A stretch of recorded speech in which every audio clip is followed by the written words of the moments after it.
겨울에도 꽃은 핀다. 김수연 마이너스 2025 전북일보 신춘문예 당선작. 언니 자. 잠결에 동생의 목소리가 희미하게 들렸다. 그날따라 초저녁부터 일찍 잠이 든 터였다. 평소 방문이 닫혀 있으면 동생은 걷는 것도 조심하곤 했다. 눈도 뜨지 않은 채 손을 뻗어 머리맡에 둔 안경을 찾을 때였다. 방문이 요란스럽게 열렸다. 자는 거 깨워서 미안해. 미안하다면서도 동생은 자기 휴대전화를 불쑥 들이밀었다. 어느 유튜버가 라이브 방송을 하고 있었다. 사람들은 텍스트로 와글와글 떠들었다. 안경을 쓰자 그제야 상황이 눈에 들어왔다. 국회의사당이 휴대전화 화면을 가득 메우고 있었다. 가끔 서울에 올라갔을 때 지하철 안에서나 보았던 곳이다. 국회의사당 앞은 사람들로 가득했다. 계엄령이 선포되었대. 그 말에 준비 없이 찬물에 몸을 담근 듯 숨이 가빠졌다. 계엄령이라는 단어는 아주 낯설지는 않았다. 학창시절 내내 역사책에서 계엄령에 대해서 배웠다. 전라도에 둥지를 틀게 되면서는 광주민주화운동과 여순사건에 대해 조금 더 배울 수 있었다. 그러나 이 단어는 나의 삶과 가까운 것은 아니었다. 오히려 계엄령과 가까운 것은 미얀마였다. 미얀마에서 온 유학생들은 계엄령 때문에 사람들이 많이 죽고 있다고 말했다. 미얀마 유학생들은 자기 나라에 있었을 때 시위에 참여한 적이 있다고 했다. 군대가 오면 골목으로 흩어져 숨을 죽였다고 한다.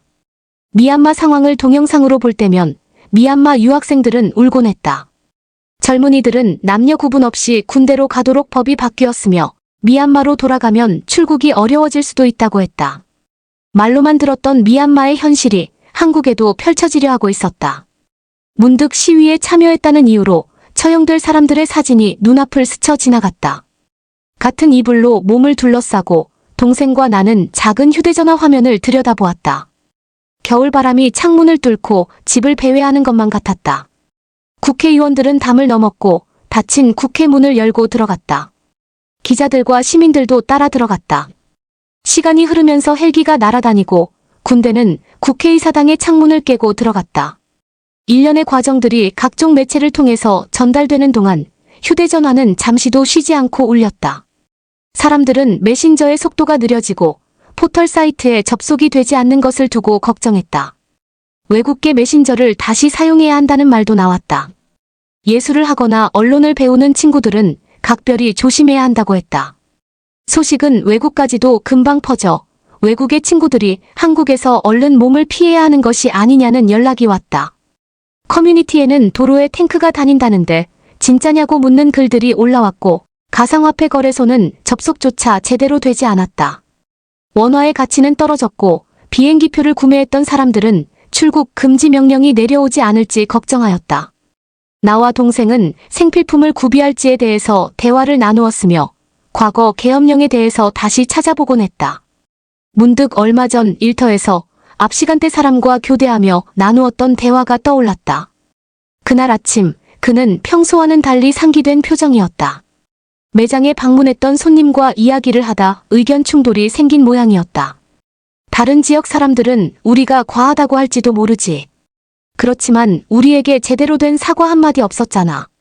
그가 어릴 때 광주민주화운동이 일어났다고 했다. 그의 사촌들은 광주에 살고 있었고 혼란한 광주에서 근처 지역으로 몸을 피하려고 했다. 그의 고모는 사촌 누나 둘의 손을 잡고 밤에 산을 탔다. 그러나 군인들에게 발각이 되었고 고모와 큰 사촌 누나는 그 자리에서 사살되었다. 작은 사촌 누나는 중학생이었지만 또래에 비해 작았다 한다. 군인은 그의 작은 사촌 누나에게 너는 어려서 살려준다고 했다. 그의 작은 사촌 누나는 머리에 피를 흘리며 소리도 내지 못한 채 울면서 며칠을 걸어 그가 있는 지역에 도착했다고 한다. 광주에 있던 그의 친척 중 살아남은 사람은 그의 작은 사촌 누나 단 한 사람이었다. 계엄령이 선포되었다는 뉴스를 보면서 아마 그녀는 머리에 묵은 흉을 만지작거렸으리라. 역사는 반복된다는 말이 있다. 몇십 년 만에 과거의 불행한 역사가 반복되었다. 이번에는 계엄령이 비교적 짧은 시간 안에 해제되었다. 그럼에도 불구하고 국가는 혼란에 빠졌다. 경제는 급속도로 악화되었고 표현의 자유마저 걱정해야 할 정도로 민주주의는 퇴보하였다. 한 해를 마무리하며 덕담을 나누는 시점에서 아쉬운 일이 아닐 수 없다. 어떤 혼란이 와도 해는 매일 뜬다. 새해는 올 것이고 1월 1일의 겨울해는 모습을 드러내는 것보다 더 빨리 세상을 밝힐 것이다.